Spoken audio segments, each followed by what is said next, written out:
Bom dia, tudo bem? Vamos fazer a nossa agenda de reforma íntima do dia 29 de agosto de 2024. Reflexão e vivência em torno do Evangelho. Todos pasmavam do grande poder de Deus e, como se mostrassem admirados do que ele fazia, disse a seus discípulos: Guardai nos vossos corações o que vos vou dizer. O Filho do Homem há de vir e ser entregue às mãos dos homens. Mas os discípulos não entendiam essas palavras. Tão veladas eram que não as compreendiam e tinham receio de o interrogar a tal respeito. Lucas 9, 44 a 45. Sugestão para a sua prece diária. Prece pelos ateus e materialistas. Reflexão. A justiça de Deus é como o sol, serve a todos, pobres e ricos. Allan Kardec, na obra O Evangelho segundo o Espiritismo. Elevemos os nossos pensamentos, os nossos sentimentos a Jesus. Amado Mestre Jesus, benfeitores amigos, nós queremos nesta manhã colocar em tuas mãos todos aqueles irmãos descrentes, aqueles que se dizem ateus. Colocamos também em tuas mãos, Jesus, os apegados aos bens materiais, que centram a sua vida no ter cada vez mais. Que o seu amor envolva todos nós, para que possamos trilhar pelo teu caminho. Graças a Deus, que Deus seja louvado. Meus amigos, hoje, quinta-feira, é dia de reunião em nossa casa espírita, às 7:30 da noite. A nossa reunião, ela é de estudo da obra Direção da Casa Espírita. Então, vocês podem estar participando conosco. Durante o dia, nós vamos compartilhar o link da nossa reunião e aí estão convidados para estar conosco. E no final de semana, nós teremos no sábado, às 7 horas da manhã, a programação rotineira de sábado: campanha de fraternidade, evangelização, tratamento espiritual, distribuição da sopa fraterna. E, no final da tarde, a Global Kardec. E aqueles que estão estudando o curso Conheço o Espiritismo, nós vamos estudar sobre Allan Kardec e a doutrina espírita. É um estudo maravilhoso aí para todos nós. Meus amigos, nós estamos estudando a obra O Evangelho por Emmanuel, Comentários ao Evangelho segundo João. Se observardes os meus mandamentos, permanecereis no meu amor. Evangelho de João, capítulo 15, versículo 10. Escolhas. Quem observa o mal e o remédio contra o mal nos campos de provação do mundo é naturalmente induzido a refletir no pensamento livre e nos recursos neutros que nos cercam. Vejamos alguns deles. Com a pedra, tanto se pode ferir ou injuriar, quanto edificar ou esculpir. A criatura é livre para usar o fogo de maneiras diversas, como sejam extinguir o frio, afastar as trevas, preparar o próprio alimento, condicionar a matéria ou destruir através do incêndio. Da morfina que se extrai na terra, o alívio do enfermo, retira-se igualmente a dose de veneno sutil que dilapida as energias orgânicas de quem se compraz no abuso do entorpecente. Nas mãos dos homens, o dinheiro é trabalho ou inércia dourada, educação ou desequilíbrio, beneficência ou sovinice, bondade ou violência, prosperidade ou penúria. A força atômica é suscetível de garantir o brilho do conforto e da indústria, tanto quanto é capaz de ser manejada por morticínio e arrasamento. Assim também acontece com os tesouros do tempo, rigorosamente iguais para todas as criaturas, segundo o critério da eterna justiça. A hora do chefe e do subordinado, do homem culto e do homem menos culto, da pessoa transitoriamente mais favorecida ou menos favorecida de recursos materiais. É matematicamente constituída de 60 minutos.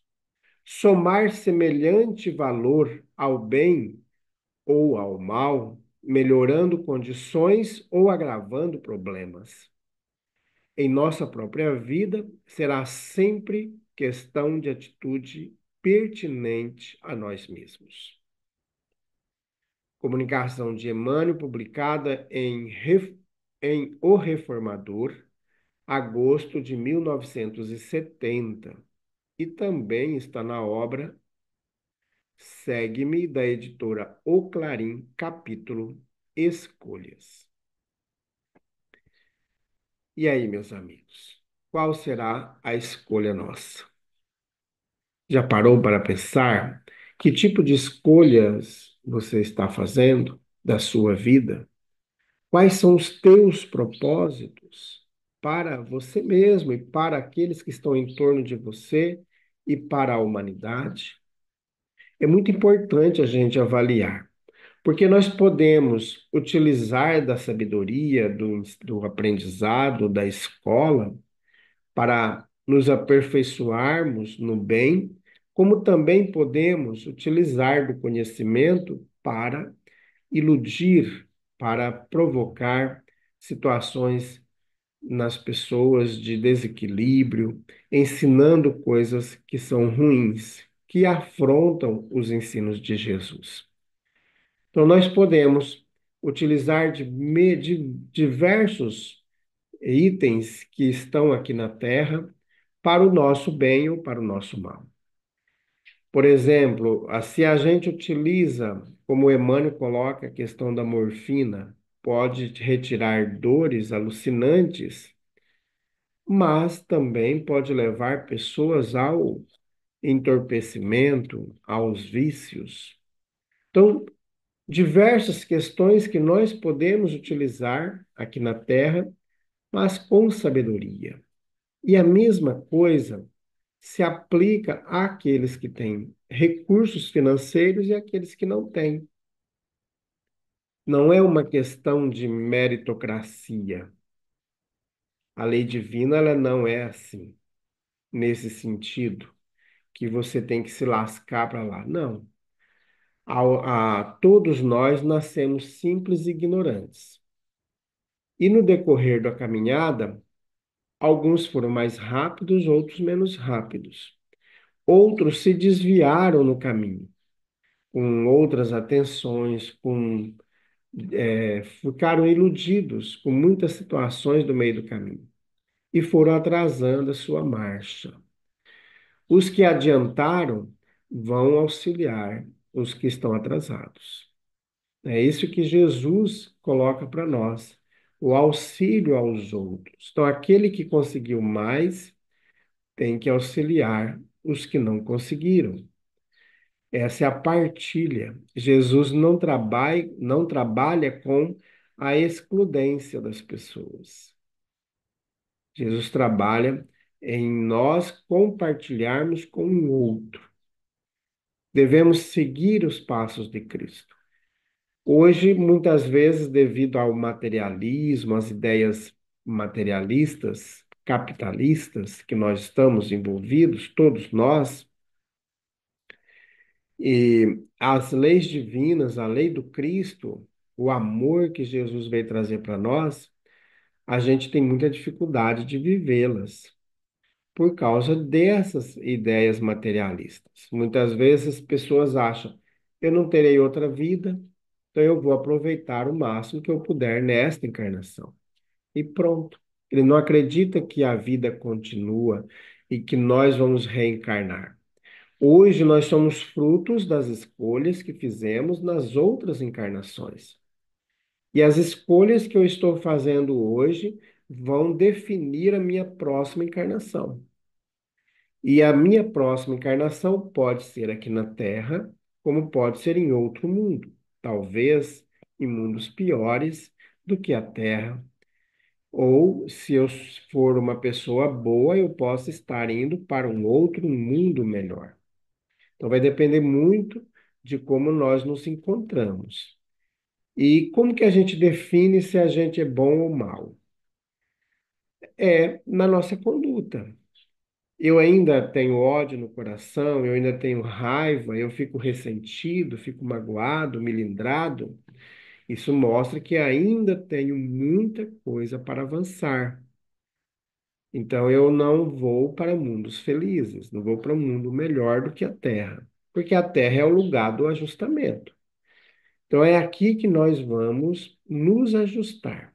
Os nossos inimigos e amigos vão nascer junto com a gente. Podem nascer no mesmo agrupamento familiar, sob o mesmo teto, como irmãos, como pai, como mãe, como filhos. Podem nascer como primos e parentes, né, diversos ali, mas podem estar no nosso ambiente de trabalho, nossos amigos e os nossos inimigos. Ou podemos, melhor falando, adversários, né, de outras eras que ali se encontram e estão conosco. E todos nós vamos trabalhar nesse ajustamento, todos. Esse é o objetivo da lei divina. É a lei do amor, a lei da justiça. A lei materialista, ela é só justiça.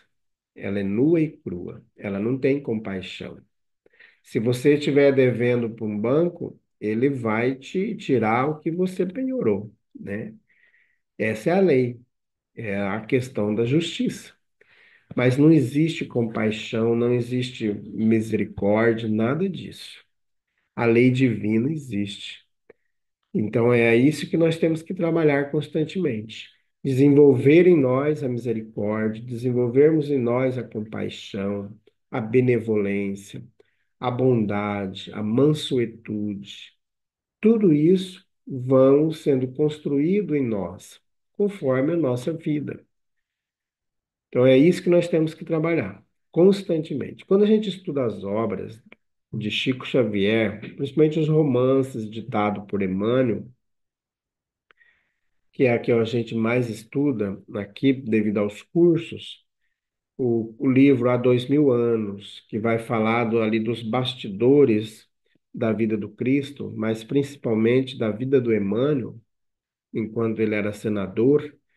Depois nós vamos ter o livro Ave Cristo, que é o livro 50 anos depois. Nós vamos ter o Paulo e Estevão, vamos ter o livro Ave Cristo, o livro Renúncia. Então, todos esses livros que o Emmanuel trouxe para nós mostra como os cristãos deveriam viver o Evangelho de Jesus. É muito interessante, porque mexem com as nossas estruturas. E a gente vai vendo que tudo aquilo que a gente trilhou, muitas vezes, levando só na questão do materialismo, são equívocos do nosso espírito e que a gente precisa se ajustar para que a gente possa, de fato, viver o Evangelho do Cristo na sua integralidade. Então, é um esforço que nós devemos fazer. Santos nós não seremos por hora. Então, não adianta a gente falar assim, quando eu for melhor, eu vou fazer isso. Não. A questão é Já está lá no Evangelho segundo o Espiritismo. Conhece-se o verdadeiro espírito pelo esforço que ele faz para vencer o mal, as suas más tendências, os seus vícios morais, os seus vícios materiais. Então, tudo isso vai se conhecendo o verdadeiro espírito. É uma transformação. Não é porque a pessoa é um espírita que ele tem que ser tratado como um santo. Achar que o espírita não erra. Os espíritas são aqueles que são os mais devedores. Então, são aqueles que precisam, de fato, buscar força íntima constante para vencer as más inclinações. Meus amigos, vamos orar? Graças a Deus, Jesus, nosso mestre, nosso guia, nosso modelo, nós queremos colocar em tuas mãos todos aqueles irmãos que nasceram no dia de hoje, aqueles que estão nascendo, os que vão nascer durante o dia, que os benfeitores amigos, seus protetores, possam conseguir auxiliá-los cada vez mais. E aqueles que já se encontram encarnados possam vibrar muito amor no coração, desenvolver a alegria, desenvolver a paz, desenvolver a serenidade, que consigam cada dia mais estar ligados a Ti. Fica conosco, Jesus. Graças a Deus. Meus amigos, tenhamos um bom dia. Fiquemos em paz e que Deus nos abençoe a todos.